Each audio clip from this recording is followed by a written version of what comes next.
Hi అండి, మరొకసారి కొత్త ప్రోడక్ట్ మార్కెట్లోకి రియల్మీ 12X అనే కొత్త ప్రోడక్ట్ లాంచ్ అయిందండి. ఇది 15K బిలోలో ఫీచర్స్ అనేది కూడా సూపర్గా ఉన్నాయి. ఒకసారి అన్బాక్సింగ్ వీడియో అనేది చూద్దాము, ఎలా ఉందో ఫోన్ కూడా చూద్దాము ఒకసారి. 12X అండి, 5G. ఇది డ్యూయల్ 5G. 2 కలర్స్ ఇచ్చాడండి, ఒకటేమో పర్పుల్, ఒకటేమో గ్రీన్ కలర్. 2 కలర్స్ అనేది దీంట్లో అవైలబుల్ ఉంది. ఈ ఫ్రంట్ కెమెరా పర్ఫార్మెన్స్ కూడా ఒకసారి ఆన్ చేసి చెక్ చేద్దాం.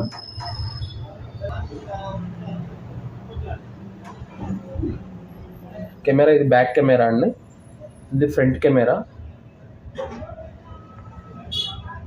రెండు వేరియంట్లు ఉన్నాయండి, 6GB అండ్ 128 అండ్ 8 128 రెండు వేరియంట్లు ఉన్నాయి. ఈ రెండు వేరియంట్లో ఏంటంటే ఇప్పుడు ప్రజెంట్ అనేది 8 128 వచ్చింది. కమింగ్ బ్యాక్లో మీకు అనేది 6 128 కూడా వస్తుంది. ఇది వచ్చి రియల్మీ 12X. ఇది విజయలక్ష్మి మొబైల్స్